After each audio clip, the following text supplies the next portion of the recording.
Assalamualaikum warahmatullahi wabarakatuh. Alhamdulillah wa syukurillah wa la haula wa la quwata illa billah. Asyhadu an la ilaha illallah wahdahu la syarikalah wa asyhadu anna Muhammadan abduhu wa rasuluhu la nabiyya ba'dah. Allahumma sholli wa sallim wa barik ala nabina Muhammadin wa ala alihi wa ashabihi ajma'in. Subhanaka la ilma lana illa ma'alamtana innaka antal alimul hakim. Rabbi shrahli sadri wa yassirli amri wahlul 'uqdatam min lisani yafqahu qawli, amma ba'd. Wa qala wa ta'ala fi kitabil karim, a'udzubillahi minasy syaithanir rajim. Ya ayyuhalladzina amanu taqullaha haqqa tuqatih wa la tamutunna illa wa antum muslimun. Shadaqallahul azim. Bapak-bapak, ibu-ibu, saudara-saudara yang saya hormati, yang insya Allah yang senantiasa dirahmati, diberkahi dan mendapat ampunan dari Allah Subhanahu wa ta'ala. Marilah kita senantiasa memanjatkan puji syukur atas nikmat Allah yang diberikan kepada kita dan keluarga kita, terutama nikmat iman, sehingga sampai awal malam ini kita masih menjadi orang yang bertakwa, dengan bukti kita telah memenuhi undangan seruan muadzin untuk melaksanakan sholat maghrib berjamaah, yang insya Allah dilanjutkan dengan sholat isya. Dan di antara sholat maghrib dan isya kita isi dengan kajian Al-Quran agar iman kita semakin kuat, sehingga perjalanan hidup kita yang semakin tua, yang berarti masa hidup kita sudah semakin berkurang, tetap berprestasi, sehingga kita bisa meraih gelar kematian yang husnul khotimah. Amin. Sholawat dan salam semoga Allah curahkan kepada junjungan Nabi besar Muhammad sallallahu alaihi wasallam dan keluarganya, dan kepada seluruh sahabat-sahabatnya, dan semoga kita semuanya nanti mendapatkan syafaat dari beliau, karena kita termasuk orang-orang yang dirindukan oleh Rasulullah Shallallahu Alaihi Wasallam di akhirat nanti. Karena kita golongan yang tidak pernah berjumpa dengan Rasulullah, tetapi cintanya kita kepada beliau sangat besar, dengan bukti kita menjalankan semua aktivitas kehidupan ini, mencoba dengan apa yang telah dicontohkan oleh Rasulullah, para sahabat dan orang-orang yang soleh. Semoga kita termasuk golongan yang beruntung, sehingga Allah berkenan menetapkan kita, keluarga kita, untuk menanti surga yang sebenarnya tidak sebanding dengan amalan yang kita lakukan. Bapak-bapak, ibu-ibu yang dimuliakan oleh Allah Subhanahu wa ta'ala, marilah kita mencoba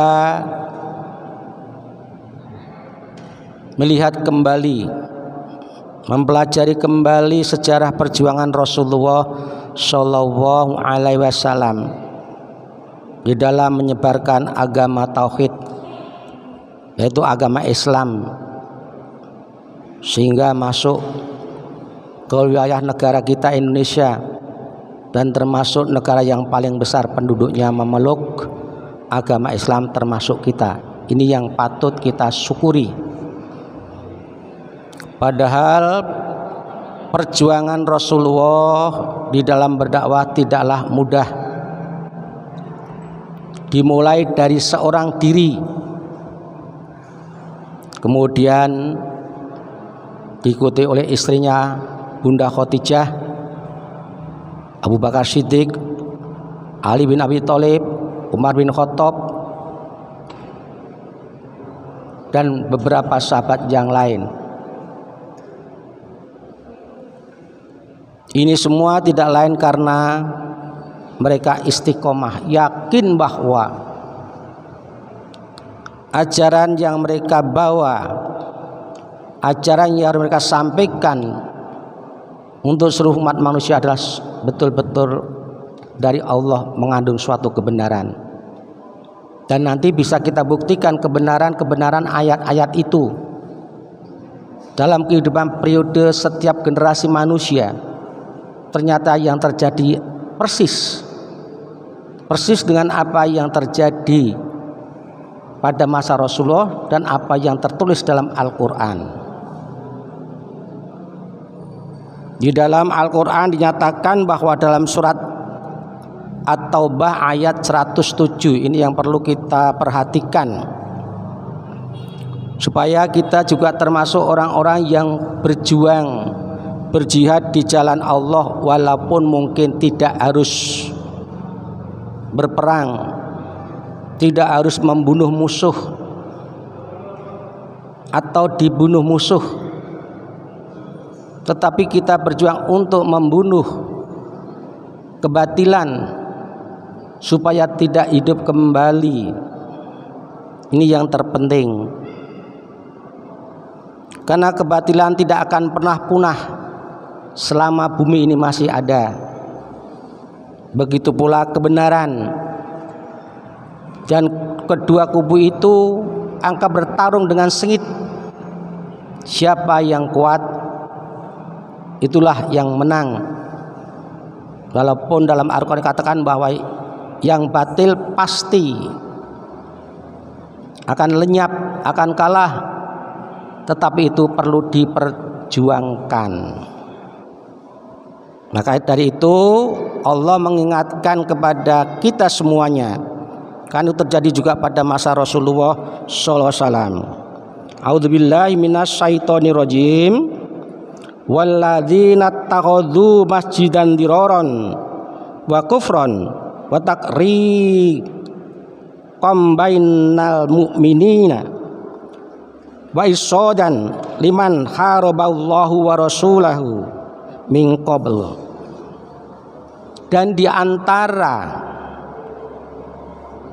orang-orang munafik, jadi musuh Islam, musuh Allah, musuh Nabi, musuh umat Islam itu tiga golongan. Pertama, orang kafir yang total tidak percaya dengan agama, total tidak percaya dengan adanya hari akhir, tidak percaya dengan surga dan neraka.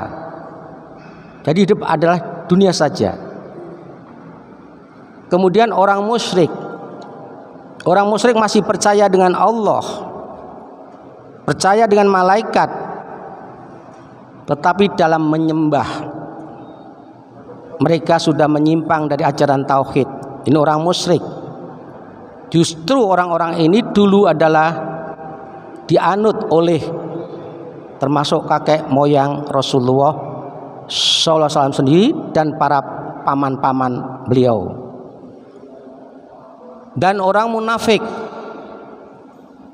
orang yang ragu, orang yang bimbang tentang kebenaran Islam.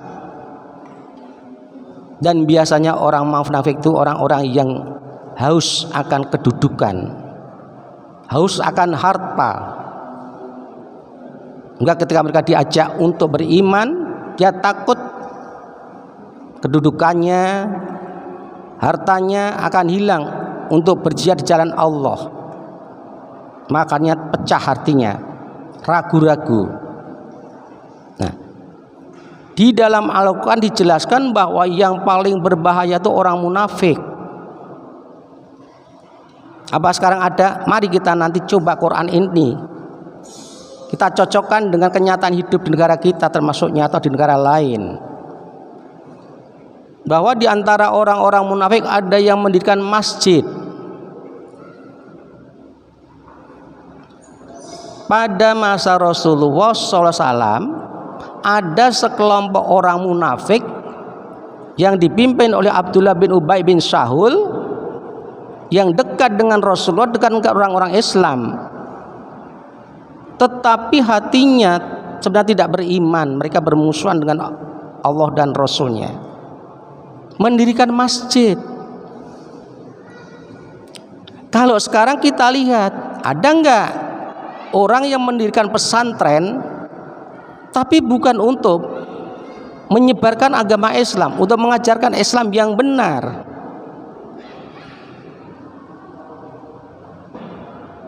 Kalau sekarang yang muncul Panji Gumilang ini baru satu, mungkin masih ada beberapa. Kalau sekarang pesantren itu terlalu mengerikan, kasihan yang punya pesantren. Nahdlatul Ulama punya pesantren banyak, nanti tercemar. Muhammadiyah juga punya boarding school. Saya bilang padepokan saja. Mendirikan masjid, di sana juga ada masjidnya kan?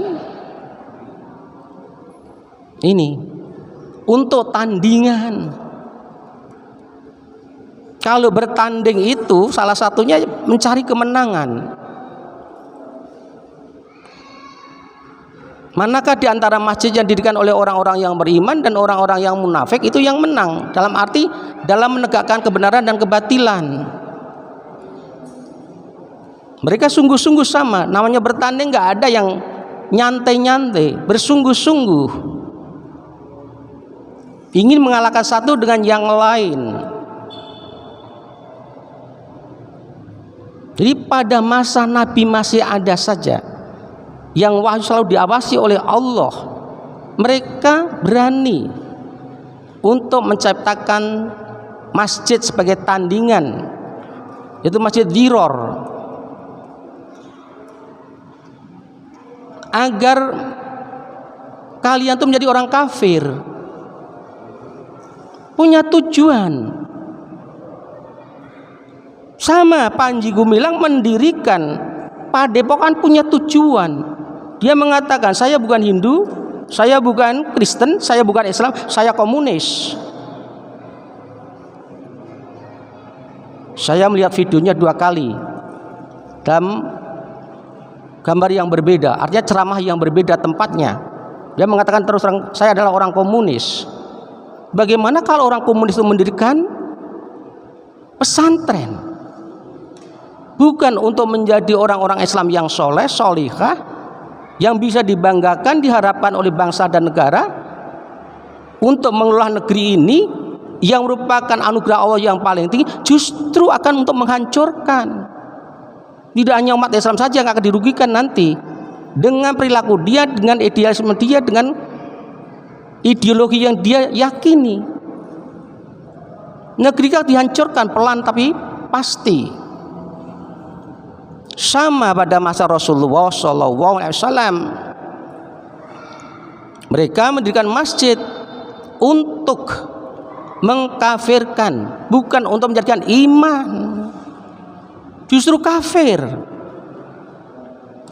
Salam yang diucapkan oleh Panji Gumilang itu salam Yahudi. Kalau salam dari Allah, assalamualaikum warahmatullahi wabarakatuh. Salamun qaulam mir rabbir rahim, itu salam dari Allah. Itu salam dari Allah, dia obah. Malaikat ketika menyambut orang-orang yang masuk surga juga dengan salam yang betul. Masuklah kamu dengan selamat sejahtera, diubah. Contoh seperti ini, contoh. Perlu saya sampaikan karena kita generasi tua. Saya ulang-ulang, kita tuh generasi tua harus betul-betul mewariskan kebenaran kepada anak-anak kita. Kalau tidak, kita nggak bisa membayangkan. Pertama, untuk menjadikan kita kafir, ruddu lau tafakkaruna kama kafaru tafakkaruna sawa. Dalam ayat lain, surat lain, Allah mengatakan mereka itu telah kafir. Pada masa Rasulullah itu mereka itu sedang kafir, nggak mau menerima ajaranmu Muhammad, dan mengajak kepada kaummu yang sudah beriman untuk menjadi kafir. Mencoba dan mencoba mereka mengkafirkan. Bahkan ketika mereka berkuasa, bagaimana nasib Bilal? Siksa demi siksa. Seandainya, saya ulangi, seandainya anak-anak muda kita yang sudah dicuci otaknya, kemudian mengikuti ideologi mereka, kemudian merubah ideologi negara kita, dan mereka berkuasa, kira-kira kayak apa? Umat Islam banyak yang dibantai. Saya ulangi, tahun 65 yang dihabisi adalah para jenderal. Saya ulangi, 65 yang dihabisi adalah para jenderal dan tokoh-tokoh Islam. Tokoh-tokoh Islam habis. Harapannya kalau tokoh-tokoh negara, para jenderal dan para ulama habis, maka mudah rakyat diatur untuk menjadi negara yang berpaham komunis. Tetapi sekarang yang dibunuh bukan orang-orang tua, anak-anak yang akan menjadi tua, yang sekian tahun mereka program, mereka ada memimpin negeri ini. Coba tahun 90-an sampai sekarang sudah berapa? 33 tahun. 33 tahun. Maka alumninya sekarang sudah menjadi orang-orang seperti kita-kita ini. Kasihan. Sebenarnya mereka ingin mencari kebenaran, ingin menjadi pemimpin negeri, tetapi dicuci otaknya. Padahal uang mereka, orang tua mereka habis-habisan untuk mengharapkan anaknya menjadi anak-anak yang berkualitas, tetapi dihancurkan. Dan harapan apa? Sekalian yang akan datang, maka pemimpin-pemimpin negeri adalah orang-orang yang anti Tuhan. Panji mengatakan Quran itu bukan firman Allah. Kalau Quran itu firman Allah, kenapa bahasa Arab? Bagaimana Allah akan bicara dengan orang Garut, Jawa Barat? Otak yang sangat bodoh. Bagaimana Rasulullah akan bicara dengan orang-orang Sumedang, orang Jawa yang tidak tahu bahasa Arab? Ini. Maka anak-anak yang masih kecil, yang masih polos akan termakan oleh doktrin-doktrin yang menyesatkan. Makanya saya sebagai guru mengingatkan kepada bapak-bapak, ibu-ibu yang punya cucu, yang punya anak, sekolahkan kepada sekolah-sekolah satu yang sudah betul-betul mendapat pengesahan dari pemerintah. Dua, tokoh-tokohnya dan umatnya, santrinya sudah banyak berjasa kepada negara dan keislamannya tidak diragukan, bukan gedungnya. Karena sering kita, orang yang punya uang nggak salah menyekolahkan tempat yang bagus, nggak salah, tetapi kagum dengan fisik. Dalamnya kita nggak tahu sampai sekarang. Coba berapa tahun kasus ini? Saya tahun 90 mengikuti terus ketika saya mengajar di Jakarta, karena saya termasuk tim sukses, artinya bergerak bagaimana bisa menjadikan orang Indonesia, terutama kaum perempuan, pakai jilbab. Itu nggak mudah. Sekarang saya lihat di mana-mana hampir wanita yang mengatakan Islam semua pakai jilbab, pakai kerudung. Dulu SMP Muhammadiyah sama Muhammadiyah tidak. Tahun 70 sampai 80 belum. Tapi bagaimana kita membumikan ayat-ayat yang ada dalam surat An-Nur dan surat Al-Ahzab tentang perintah wajib memakai pakaian jilbab. Alhamdulillah berhasil, sampai sekarang kita berhasil, pelan tapi berhasil. Keberhasilan ini yang menjadikan mereka nggak suka mereka nggak suka kalau masjid penuh, anak-anak remaja, anak muda ikuti tausiah, sholat berjamaah, enggak. Ini yang disampaikan oleh Allah di dalam surat At-Taubah ayat 107. Jadi incaran kita ini bukan lagi Pak Asrori, Pak Asrori sudah tua, insya Allah husnul khotimah, amin. Ali Sabar ya mungkin, mudah-mudahan Pak Tarto dan yang lain, tetapi anak cucunya yang menjadi incaran. Berjuang itu punya target. Makanya sangat keliru kalau umat Islam nggak paham kejayaan Andalusia dan tidak paham kalau kehancuran Andalusia itu kenapa Andalusia bisa hancur, Spanyol bisa hancur, Islam yang pernah berkibar bendera bisa hancur karena kaum tua tidak mewariskan Al-Quran. Saya ulangi, kaum tua tidak mewariskan Al-Quran kepada generasi berikutnya. Dan umat Islam sudah ubud dunya, lebih cinta harta dan jabatan yang dikejar dan dikejar, akhirnya bersengketa satu dengan yang lain. Maka di ayat 107 surat At-Taubah ini dinyatakan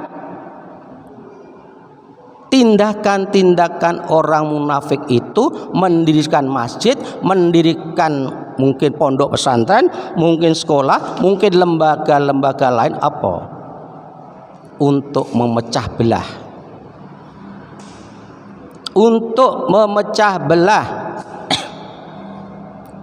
kaum mukminin.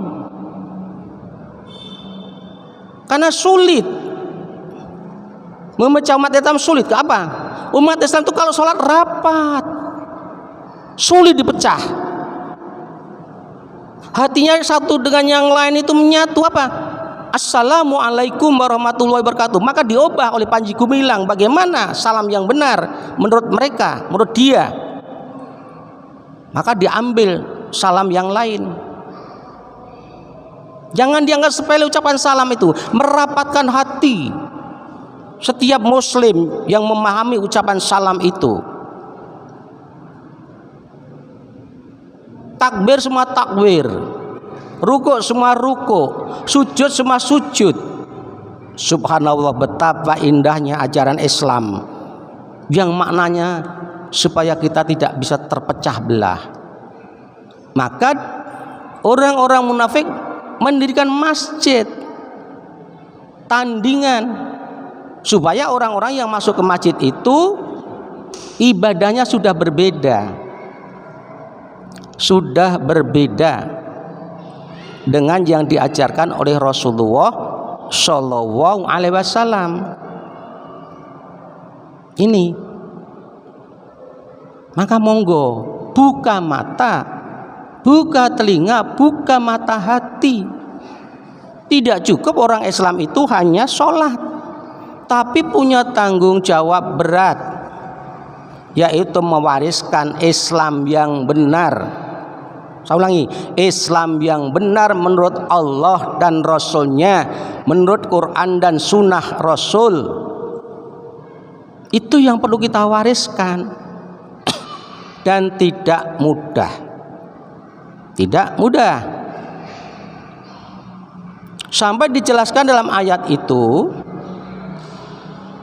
dan mereka orang-orang munafik itu menunggu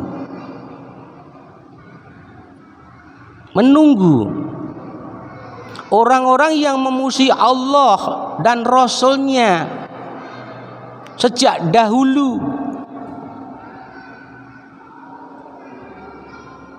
Artinya sejak sebelum mereka mengenal Islam. Sama dengan sekarang ini, mereka juga menunggu orang-orang yang bisa bergabung memadamkan cahaya Allah, bergabung. Kalau dia berpaham komunis, ya dia menunggu kekuatan komunis untuk masuk ke negeri kita. Harus sekuler, ya menunggu orang-orang sekuler dan sebagainya dan sebagainya. Ini yang membahayakan. Mengapa kita katakan membahayakan? Ketika kita tidak mewariskan kebenaran dan kita sudah kehilangan anak cucu yang beriman, hilanglah posisi kita untuk bisa masuk surga.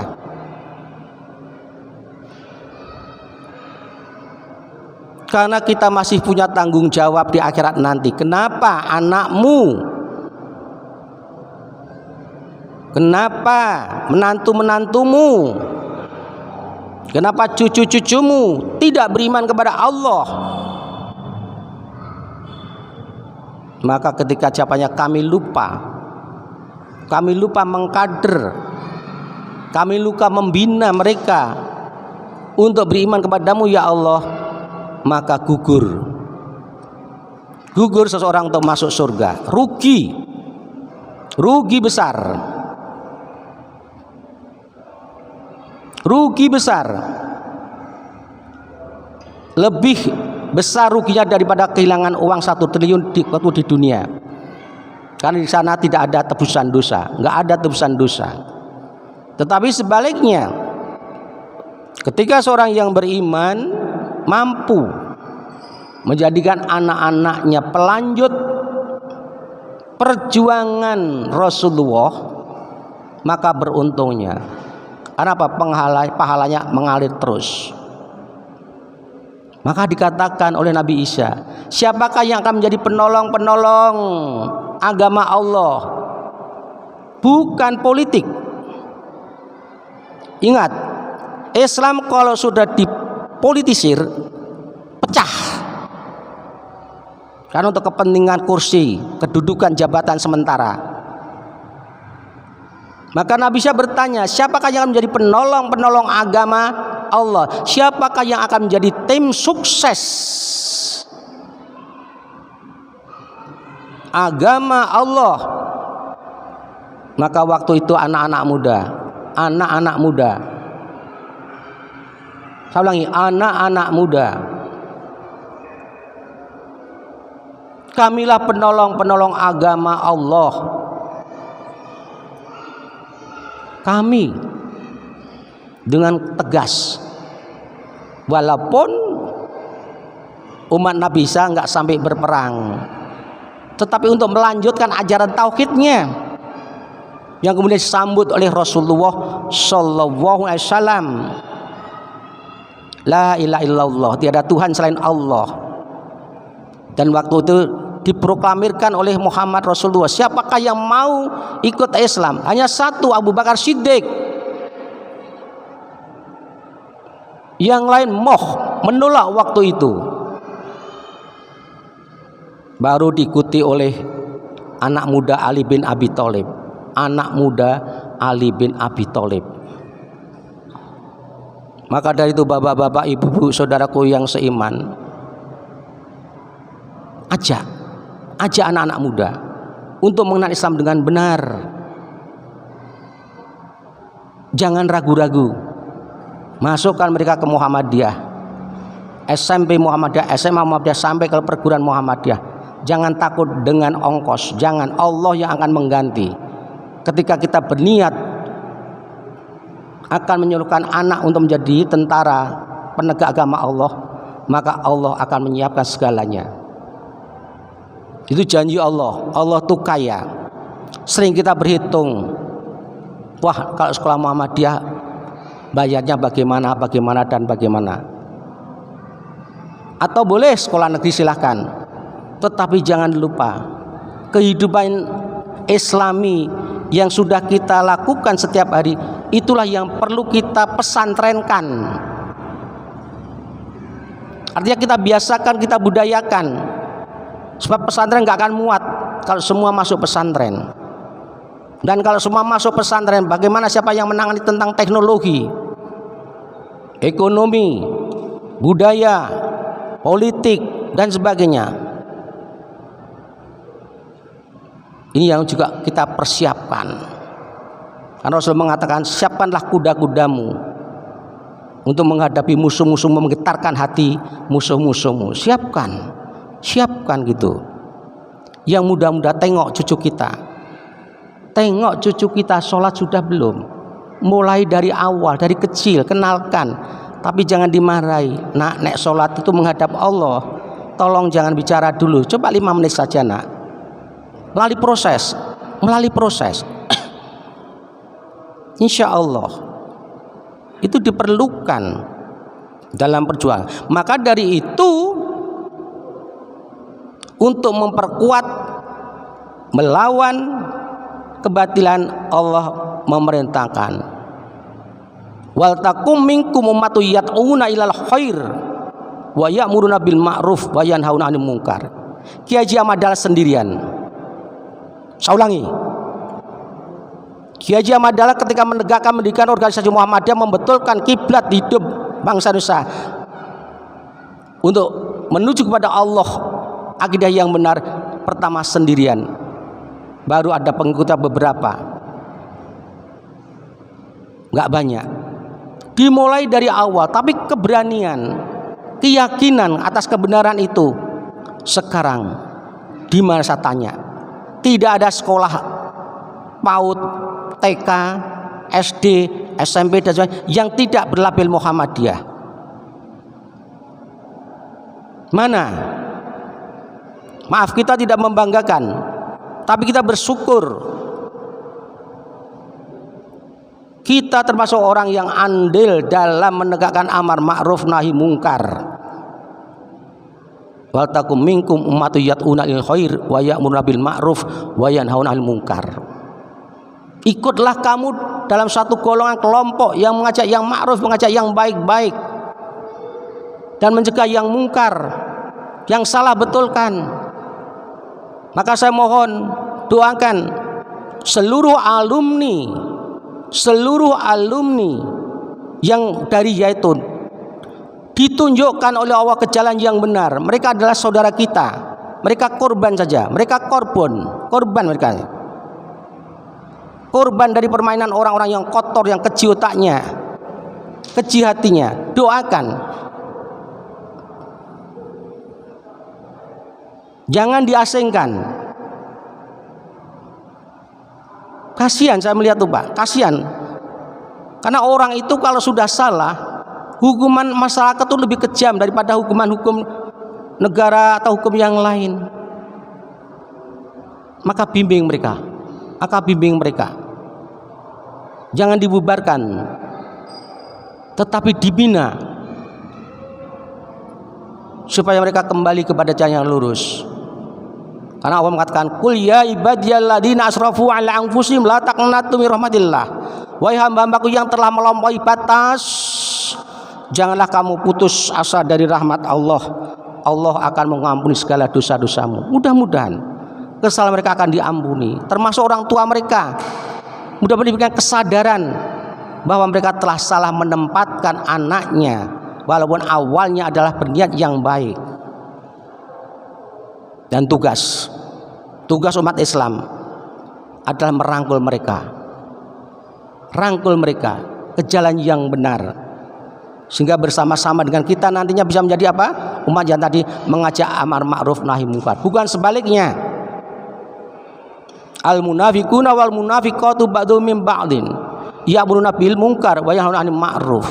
Orang-orang munafik, laki-laki dan perempuan, bergotong royong satu dengan yang lain untuk mengajak yang mungkar. Yang diajak yang mungkar-mungkar, Quran disalahkan semua. Apa yang sudah diajarkan Rasulullah salah semua. Menurut otak dia yang benar. Dan mengajak yang mungkar, mencegah yang ma'ruf, yang baik dicegah, dilarang. Inilah mudah-mudahan saja dengan doa kita yang selalu kita mohonkan, terutama sebelum dikumandangkan adzan subuh, Rabbi habli minas sholihin, Rabbi ja'alni muqimas sholati wa min dzurriyyati rabbana wa taqabbal du'a. Rabbana hab lana min azwajina wa dzurriyyatina qurrata a'yun waj'al muttaqina imaman. Rabbana amanna bima anzalta wa taba'na rasula faktubna syahidin, dan seterusnya. Diaminkan oleh para malaikat, dan akhirnya kita punya keturunan yang siap melanjutkan ajaran Islam yang benar menurut Quran dan Sunnah, sehingga kita kelak mudah-mudahan mendapatkan pintu surga dari mana saja kita bisa masuk, dari pintu puasa, pintu sedekah, pintu sholat, pintu mengkader anak cucu dan sebagainya. Amin ya rabbal alamin. Mari kita tutup dengan doa majelis. Bismillahirrahmanirrahim. Subhanaka Allahumma wa bihamdika asyhadu an la ilaha illa anta astaghfiruka wa atubu ilaik. Assalamualaikum warahmatullahi wabarakatuh.